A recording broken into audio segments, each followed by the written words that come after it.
G'day everyone, Alex McKellar here again with another Top Split Racing replay. This one's a little bit different. Each Monday night of the week, the official week, Gail Kawabe from the Japan Club hosts a practice session for the track for the coming week. You get a lot of Japanese drivers out there, including some of the best going around, and it's a really good way to prepare yourself for the next week and get some really good racing in. So I joined in this week.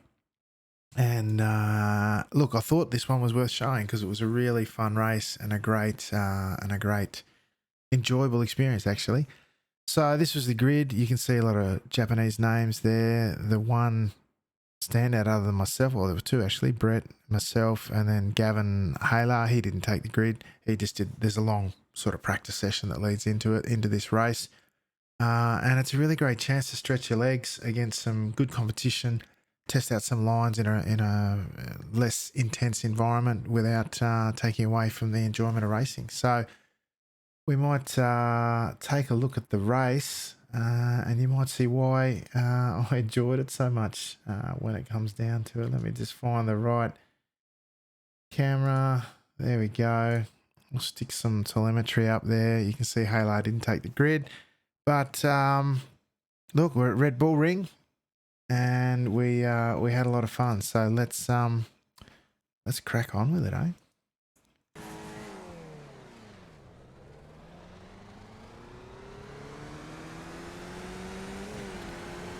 So great thing about Red Bull Ring is new track still to many, and we get to race at one of the great Grand Prix circuits. Very, very enjoyable. Now, for me tonight, I really wanted to have and test myself against Naoya Nagai, the guy on pole there. I just passed Ogihara because I wanted to get at Nagai. I didn't want to let him get away because that's what I was here to do. Nagai, he's one of the top skippy drivers going around at the moment. He's come second in the last couple of Sunday Night Lights series and indeed in the overall official championship as well. And so to have the opportunity to test yourself against the best is really great. I want to take it when I can get it. I don't get to race at SNL obviously, so these sorts of races are a good opportunity for me. And of course, Nagai took out the first round of Sunday Night Lights this season, just the day before this actually, at Belle Isle. So we're within draft range still. Typically Nagai has a fair bit of pace on me, and if I lose draft, he's just going to drive away, in all honesty. Having said that, I've done a few of these before where, for the sake of getting the practice in and the practice racing and different lines and whatever, people will sort of lift and come back to the field if they get away by too much, because it defeats the purpose. You can hot lap all you want in closed sessions or during the week, but for these sorts of things you don't get that opportunity too often, where the I rating jitters and anxiety isn't hanging over you, and you just get to race. So I did the another lap guide with Christian Perez this week for Infinite Racing Services. You can go check them out on their website, Infinite Racing Services, or on YouTube, the same deal. They're doing lap guides and telemetry and coaching and all that sort of stuff. But I took a lot away from it. My themes here this week were momentum through corners and using all the track. They were the things that I was focused on here this week after going through Christian's lap and working it through for the lap guide. But first things first, we're on the back of Nagai, and that's what we want. I found Nagai very good to race with, Nagai-san. And I've enjoyed the few opportunities I've had to race with him. I haven't raced with Ogihara behind me, and I wasn't sure. He out-qualified me, but there wasn't much in it, only less than a tenth. But the qualifying for these races goes for a couple of hours, and it's an open session, so there's draft and all the sort of tyre temps that you want, sort of thing. I had about half an hour to set a time after doing the Tin Top Cup with Aussie Car earlier in the night. But certainly, while I got a bit of extra Christmas leave, these races are started about 11:30 p.m. my time, so typically on a work night I wouldn't do it, but when I get the chance I will. So we've done the first couple of laps. They were all about getting some temperature in the tyres and just getting a sort of sense of, you know, how much quicker Nagai was going to be than me. You can see their third gear through turn one. That's how you carry the momentum and look to do what you can into the next corner, which is of course turn two and probably the best passing opportunity on the track. So on lap 3 of 12 here, it's a fact-finding mission early on. You can see how late Nagai brakes there, but it costs him the exit. So he loses that momentum and it all balances out there. And because I've got draft as well as a decent exit, I'm well in the hunt. So these sessions are all about practice for the week upcoming, of course, but also getting some racing. And a lot of the times I talk about trying different lines into corners, particularly the key passing corners. You know, you want to be able to know what you're doing when you're attacking or when you're defending. And these sorts of things that Kawabe-san puts on a Monday night are tremendously beneficial. If you're interested in doing them and the time suits you, just look in the hosted session on a Monday night. Look for a session hosted by Guy Kawabe. And, you know, pit bays notwithstanding, they're open to everyone, and get in and have a crack. It's great. You get a good mix of folks. We're a bit light on this week, actually, because there was only Nagai, myself and Ogihara up the front. You see Shorter in P4, he's another one to keep an eye out. He's an up-and-comer, but typically you'll get Guile Kawabe, you'll get Toshimasa Hanada as well, who can really take it to Nagai on a good night. We've had some of the other top drivers come in as well, so it makes for a really good night. So again, focusing on exit speed here, you can see if I can match him on exit, the draft here on this very long straight makes attacking possible. And at the start of lap 4, I was starting to think, all right, let's get some practice in. Let's test out these lines and see where we can get to and see how we measure up against one of the best going round. So braking on the inside, narrow entry, leave room on exit. He will likely get the better drive out of that corner because of the compromised lines. But he tucks in behind for the first time. Now, depending on what stage of the race, you may not leave the door open there, right? But for me, early on in the race, we're still stretching our legs, feeling each other out, trying that different line. Can he get it done around the outside of turn 3, which is another legitimate passing opportunity. As we come down into 4 now, 2 by 2 briefly, he lets off and we're back on. I made sure I left him room and then moved over once it was clear that he wasn't going to push the point. And then we come down through the hill of the final sector. The third place that you should be looking for overtaking opportunities is it down through this final sector here. And here he is side by side. Goes through. I try to do an over-under here. I've seen Dennis Johansson do it, but I haven't quite got the commitment that he's got through there to get alongside. I'm not really getting it right there in terms of cutting back and getting on the gas soon enough to make a difference there. So hasn't worked for me yet, but that's another thing about this kind of session. I can practice that stuff and see if I can't get it right. So you can see Ogihara's sticking with us, which is good. He's not really pressing the point though, so I'm not really sure of his pace and whether or not he's in it for the racing or he's just hanging on. We've got everyone else here now. Defensive line, and I'm able to brake a lot deeper on the outside, but didn't get it right. And interestingly there, Nagai tracked all the way out. So whether or not he misjudged, it's one thing you got to factor when you're going side by side with people is where they're going to finish and leaving enough margin so that if they do make a small mistake, it doesn't take you both out. So that's about risk management as well. You can see I'm carrying second gear there through turn 3. That's my preferred approach. Downhill, carry momentum, rotate a little bit with the brake, trailing to keep weight on the front tyres, and I find it gives me a better exit.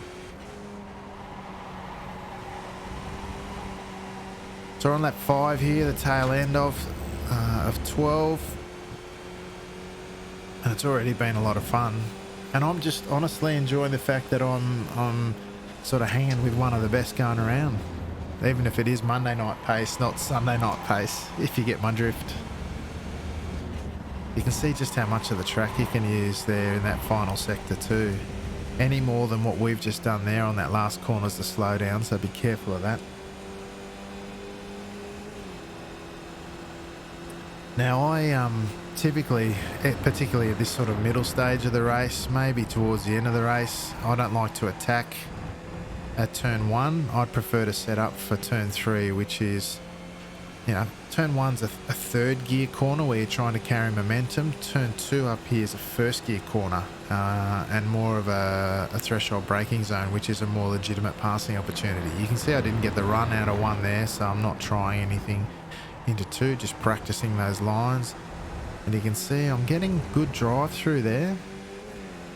Sort of closed up on him through turn 2 there, which is encouraging. Now I'll go the outside here, try again. I'm not afraid to try the outside here. I think you get the inside run into turn 4 if you can get the drive right. Make sure you leave plenty of room on the inside to allow for mistakes and racing room.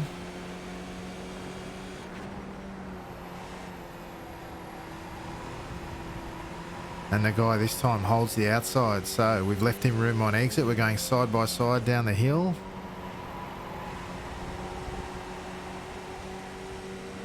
Still side by side through 5, now 6. And he cheekily comes across here. I've got a bit of a run, but no, I had to lift. Still racing. 4th gear through there, down to 3rd as the red paint on the left ends. Hit that apex. You can actually hit that apex curbing. I'm running SPO3 here. I know in the lap guide we did with Christian, he's running 5, but I just like a little bit more margin for the curbs here. You can see that I did back out there. Again, I don't want to push the point at turn 1 just yet. Oh, and you see Nagai missed the apex there. I get a great run on him. He went a little bit deep there. It's a funny thing what pressure does. You can see there I'm really tight on him on the entry into 1, and that causes him to be thinking about his braking markers. You know, does he need to leave a little bit of margin for error for me? And that puts him off enough for me to get a good run. Now I brake a lot earlier than he does there with a view to getting the exit. I think you get better drive around the outside on exit, but yeah, I still like to focus on corner exits at the moment. It seems to be working okay for me. You can see with side draft, we're level pegging. And again, I brake a little bit earlier there on the inside line. I always brake later on the outside line because I figure the apex is a car width and a half deeper, so I can probably brake a bit deeper. That's my approach to it anyway. And we got the run on him on exit. So that's interesting. We've come out in front twice around the outside at turn 3. And now we've come out in front on the inside of turn 3. So that's you know, pretty confidence building, if nothing else. And that's what's so valuable about this type of practice racing, where you've got a good quality driver to practice with, and you can practice those different lines, test the outcomes, test the limits on the different lines. Very beneficial. And to do it with someone of the caliber of Nagai is just, you know, it's just gold going into the next week of racing. So Nagai's right up close now. Interesting, he's not afraid to have a look at 1. Very interesting. So I back out early, try and come underneath him on the exit. And you can see, look at that, carries too much speed on entry. The rear goes on him and I get the drive out of the corner. Only to bring up alongside though, you can hear him on the left there, but it means we've got the inside into the next corner as well.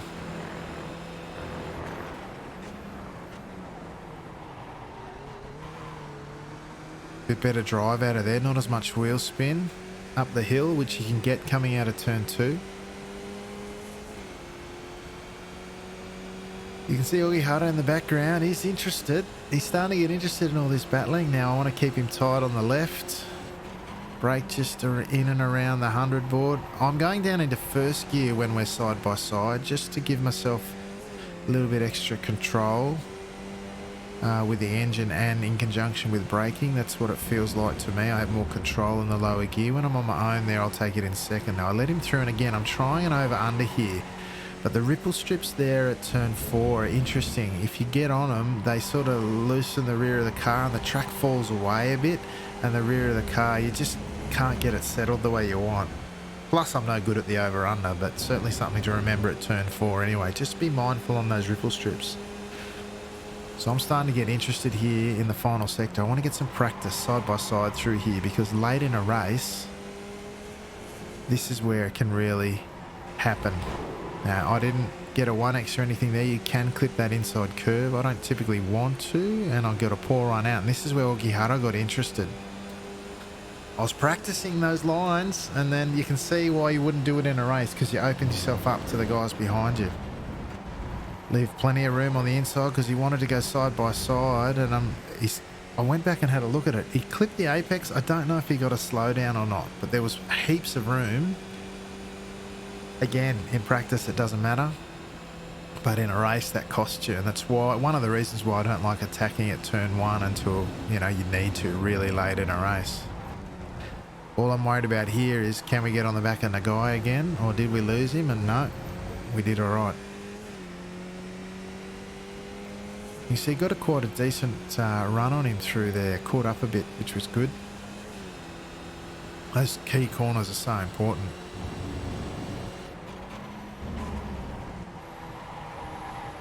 See, this time in second gear when I'm on my own, and again we close up another 10th.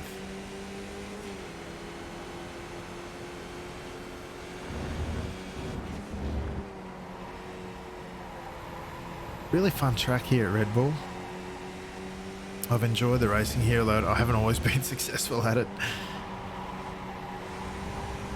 That curb on the inside there at 5 is not as dangerous as the one at 4, but still one you just got to have soft hands through, open the wheel a touch, because it pushes the weight onto the outside. You get a bit of oversteer. Certainly fun nonetheless. Kiss that inside curb at the penultimate corner.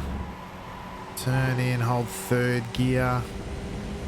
And you can see again, Nagai's all the way out, just kissing that red exit, the red painted section on exit. That's about as far as you want to go without picking up a slowdown. So we're back in touch after last lap, battling with Ogihara, who's dropped off the face of the planet. He's back 2.5 seconds after a lap. Maybe he was just hanging on in draft. Now Nagai takes a defensive line into turn 2. Again, we're getting to practice. Last time I didn't do the outside so good. What do we got this time? Let him through.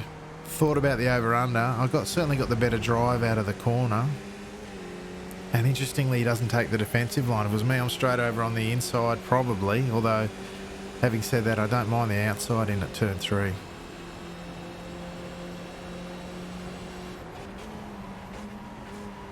Heavy braking zone again at turn 3. Just be mindful it's downhill there rather than the first couple of corners, which are uphill, and that can affect you depending on what brake bias you use. I use 55 and I don't tend to lock up the fronts, which is very helpful.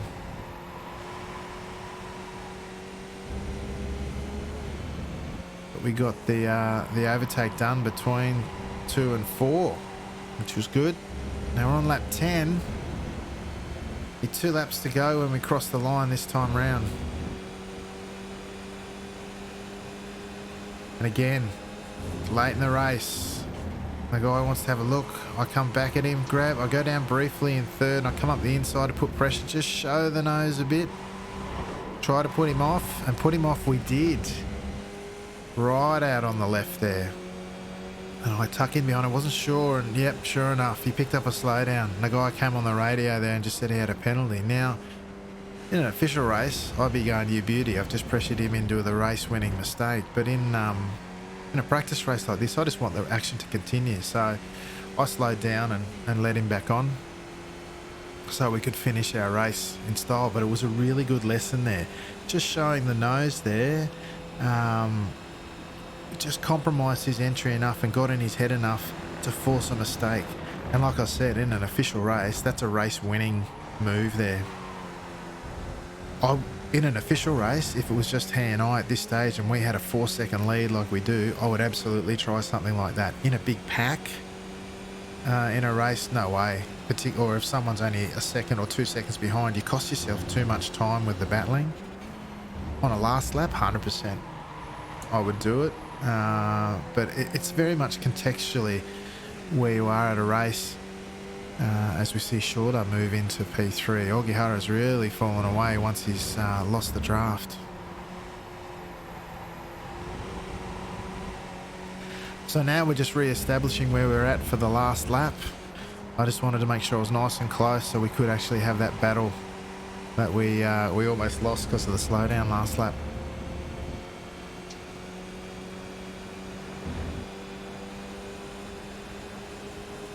And so again, I'm showing the nose here, see if I can't disrupt his run. I'm really thinking about turn 3 here when I'm doing this sort of stuff. And again, we do the same thing. This time he gets it right. But I'm side by side here. Now pull out here. I don't want any side draft or draft because again, I don't want to attack him at 1. I want to attack him at 2. Third gear very early on the gas. You can see I used all the exit and more there. I don't think that was a 1X from memory. But you can see I've got a great drive out. It's a very long straight here, so that drive is so important. Even if you get equivalency in your drive out of the corner, you've got all that draft. So outside this time. I haven't done too well on the outside here up until now, and it's time to go big or go home. So that's what we do, and we exit side by side, which is great. Because like I said earlier, I'm pretty happy on the outside here because I get the outside at 3 and the inside at 4, and Nagai tucks in behind. I didn't defend here. I left the door open because again, I'm probably happier on the outside. Leave plenty of room here.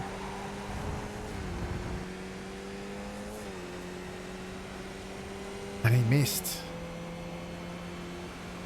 We missed, and I feel like we've got it. Realistically, it's the final run down through that final sector that we've got to watch.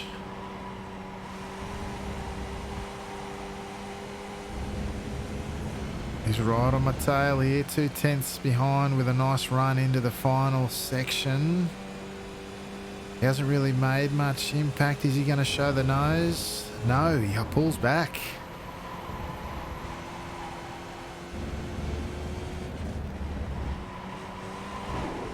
There you have it. Win, lose or draw.